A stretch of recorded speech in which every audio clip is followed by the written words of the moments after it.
everybody, and welcome to Mike Nierychlo Online. It's me, sharing my love for people, wine, even in little containers like this, food, and all things made passionately. Today's episode, we've seen this before and we're seeing it again. Haywire Winery Sample Pack. One of the cute little innovations of Haywire Winery. Little test tubes full of wine. I think it's pretty cool. Anyway, last time we saw it, and their 2009 Pinot Gris. This time we've got their 2010 Pinot Gris and their 2010 Gamay Noir Rosé. Look at the color of that. That is gorgeous, and you can see me right through it. I like that. Anyway, before I get into Haywire wine, Haywire wine has to be produced somewhere, hey? Yeah, they don't really have a winery right now, but a group of very innovative individuals is in process of that as we speak. What are they building? Okanagan Crush Pad. Something new, something in Summerland, BC. What is Okanagan Crush Pad? Okanagan Crush Pad is a custom crush facility. It's basically a facility where they're going to be making more than one wine label out of. It's a facility that's going to be utilized by different winemakers, different vine growers, different vineyardists, different people who want to express and make super premium, awesome BC wine with a team of consultants who are going to rock it. Now, this facility is not a public facility. It's not a you brew. It's not a make your own wine at our place. Make your own 28-day wine at our place. No, it's not that. They're looking for a premium client, a client who really wants to buy premium fruit or grow premium fruit and use their facility to make an epic BC wine, to showcase the terroir of what BC has to offer. Now, Okanagan Crush Pad, who's running it? We've got Steve Laurie. We've got Christine Coletta, years of experience, one of those people who helped kind of put British Columbia on the map as far as BC wine goes.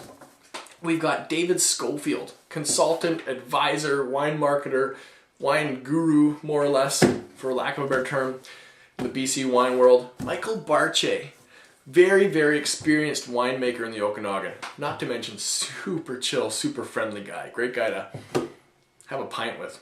Anyway, also they've got consulting for them, Alberto Antonini. Now, this man is a world-renowned wine consultant. Travels the world, helps out, does amazing things. I'm not going to get into his whole resume with you. Anyway, he flies in and out of here 4 times a year to help out with Okanagan Crush Pad. So, currently Haywire wine is being produced by that team as the facility is built. It'll be up and ready for the 2011 Crush. So if you're let's put it this way, a super high-end client out there who really wants to produce some epic wines, is willing to invest some capital into making some amazing wines, this is the place to go. And I can't drive this home hard enough. Yes, they're doing other labels, but they're not a winery that's like, oh, we've got like 2 or 3 barrels left of this and have no place to make it. It's not that great, but if we add some sugar, it'll taste better. Let's put a label on it and flog it to make some money. No, that's not what they're doing. Like I said, making ultra premium wines for the Okanagan. Okay, now, like I said, that in itself is innovative. There's something similar to it down in California, but super innovative for BC. What really gets me going, what really gets me excited, and this gets my wine passion bubbling, is what they're making their wine in this facility. This is cool.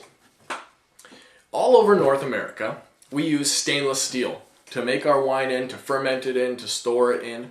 Nothing wrong with stainless steel. I use stainless steel here in the garage when I make wine. I've got a great stainless steel tank. Works excellent. Works very good for making your bright, crisp whites, your rosés. Great storage containers because it's clean for making really any of your wines.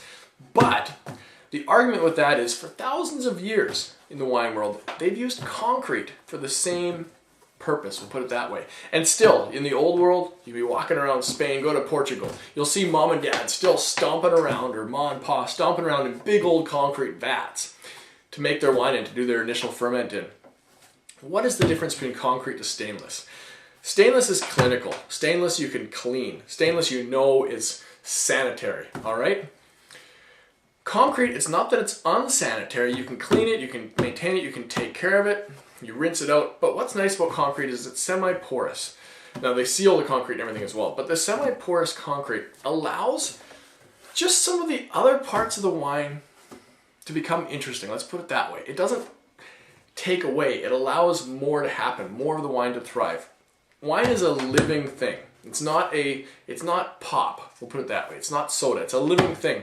So in concrete, the yeasts and things like that that help produce the wine, they can culture in this concrete. They can kind of they can hide out in the concrete and create kind of an environment for making wine in the concrete. Now this isn't something that happens first use, this is something that the concrete becomes, it's like the concrete becomes one with the wine over time. Put it that way. It gives it some extra really interesting notes of flavor. One thing when I heard Alberto Antonini speak, he says, wine's not made in a hospital, and for thousands of years it hasn't been. It's not a sanitary, perfect environment. It's an environment that allows the wine to become something unique, gives it a real neat sense of place. So anyway, this is what Okanagan Crush Pad is doing. From Sonoma Concrete, I believe it's called, they're making these Sonoma Cast Concrete, that's what it is. They're making these really cool cast, egg-shaped concrete fermenters. As I'm speaking right here, you're probably looking at a picture. Anyway, these really cool concrete fermenters. They've basically taken a very, very, very, very, very old school of thought, making wine in concrete, and modernized it. Made it a little bit more efficient, a little bit easier to use. You can attach your pumps to it, do all this, that, and everything. It's even got cooling sleeves in it so you can maintain the temperature. So it runs just like a stainless tank, except it's made out of sealed concrete. Super cool idea. I'm so stoked to taste some of the wines that they're going to be making. This is a first for BC up here in Canada. These are used in a lot of other parts of the world too, but it's a first for here, and I'm super stoked to see how it goes. Okay, that's enough about Okanagan Crush Pad. Oh yeah, and I'm hoping to get, if you guys are watching this, Barche Schofield, Michael Barche, David Schofield, they've come out with their own label. Barche Schofield, BS. Yes, that is what the label looks like.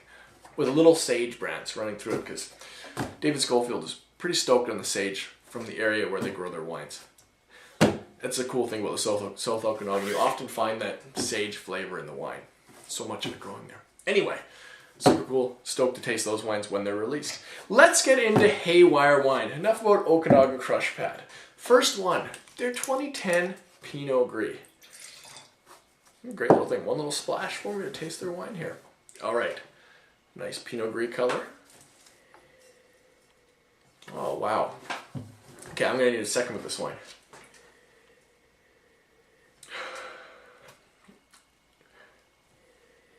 Okay, I love the nose on this. This is interesting. It's got depth and character, put it that way.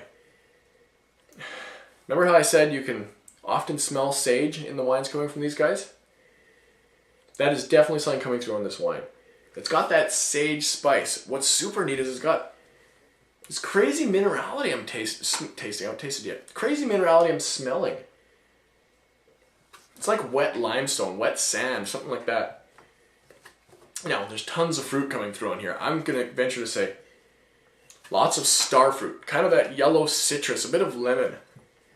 Almost a hint of kind of a banana peel sort of thing. Yeah, something like that. Gonna go into the realm of almost papaya too. A little bit of kind of that funk you get from the flavor of papaya.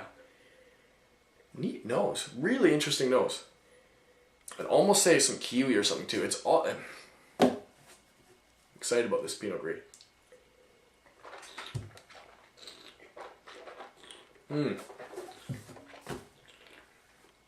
Holy smokes. Okay, spit bucket is not necessary for that one. This is good Pinot Gris. It's savory, it's round, it's complete. It's got a neat, how do I put this? It's got a neat creaminess to it. Like I said, these guys want to make premium wine. And this has terroir, it's got that minerality, it's got that sage. Beautiful mouthfeel, complete. The finish is still going. The finish contains a lot of that kind of star fruit meets almost lemon zest. A little bit of tropical, almost banana, hint of pineapple.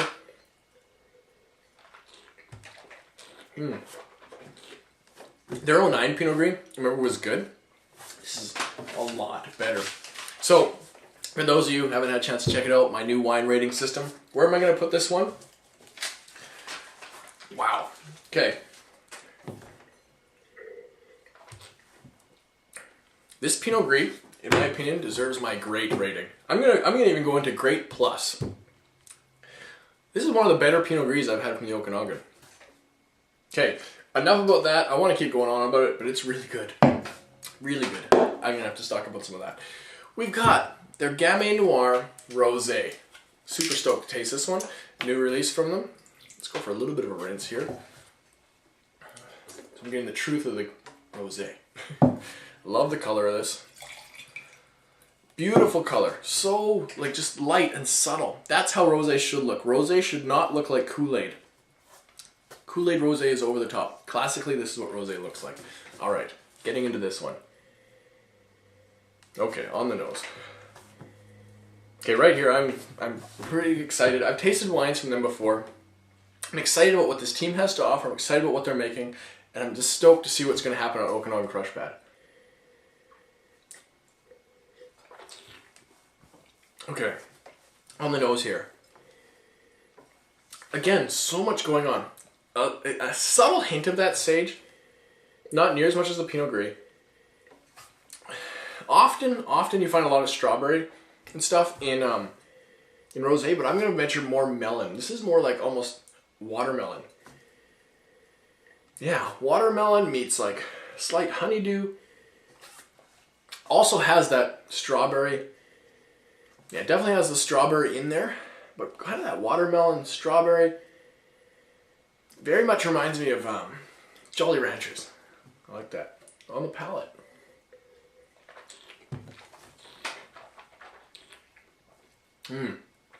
Solid wine. I like it. I don't like it as much. Like is very subjective. I don't think it's quite as good as their Pinot Gris. It's an excellent Pinot Gris.